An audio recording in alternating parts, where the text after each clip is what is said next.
of digital media. But people who are born into the digital age and they are digital natives, they understand that world much better than most of us do.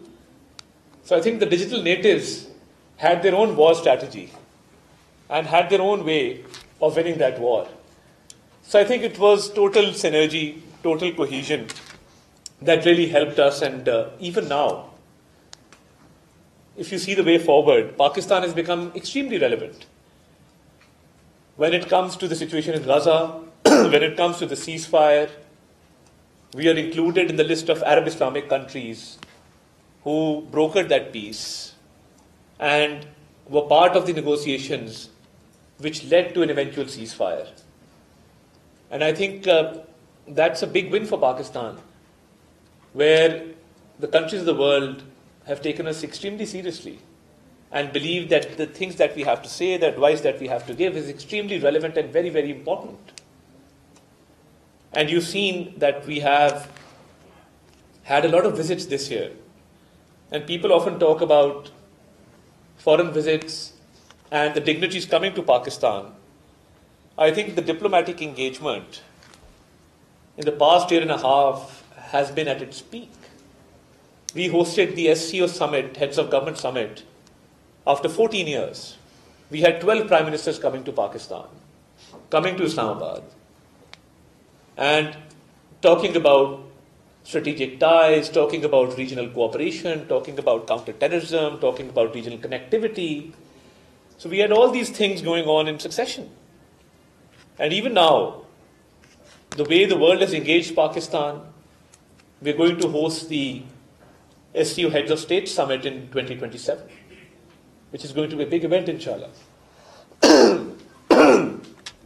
And, excuse me, and with regard to improvement of ties with other partners in the region, we saw the Strategic Mutual Defense Agreement taking place with Saudi Arabia, which was, I think, one of the best things to happen to Pakistan in recent history. And the people have taken great pride in that agreement, where the common man has actually gotten involved. And we were in Riyadh, and we saw the Pakistani flag flying high for almost 25 kilometers constantly. There were Pakistani flags all around, and people of Saudi Arabia celebrated this union with the people of Pakistan. And then in the last visit, the launching of the Economic Cooperation Framework, I think that launch with regard to revival of Pakistan's economy has really, really cemented our ties with Saudi Arabia. And when it comes to the economic turnaround, I think that is something phenomenal, because our ratings have improved, our macroeconomic indicators have improved, there is stability which the world has acknowledged. The financial institutions the world over are praising Pakistan's performance in terms of the economic turnaround. So, right from default to development.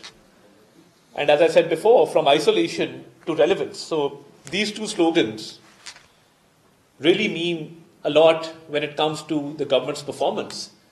That we've taken, alhamdulillah, the economy from default towards development, and we've taken our foreign relations from isolation to relevance. And that is how I will define this journey. And I think the future is very bright. And yes, there is a situation with Afghanistan where we now believe that we now have an additional forum where we can present evidence of their involvement in acts of terrorism. And we've been constantly saying that we have irrefutable evidence that their land is used for acts of terrorism. And whenever an incident takes place, and when you backtrack and go into the investigations, you will find somewhere or the other an Afghan citizen involved somewhere. So this is something which we are dealing with, and we've given a very loud and clear message in that regard. So I think Pakistan's situation right now, in terms of its economy, foreign direct investment, strategic ties, increasing trade and commerce in the region, outside the region, it's been very, very optimistic, and we've had great results so far. And with regard to the foreign policy, we had a landmark visit to Kuala Lumpur just last month. and our strategic ties with Malaysia are growing in terms of trade and in terms of investment. So I think overall, in these changing circumstances, Pakistan has played its cards right. And as you saw right after the attack on Doha, the Pakistani delegation was one of the first delegations to reach Doha and express our solidarity with the Qatari leadership. So I think Pakistan has not only played its cards right, but Pakistan has formulated a policy where we've had a lot of successes diplomatically.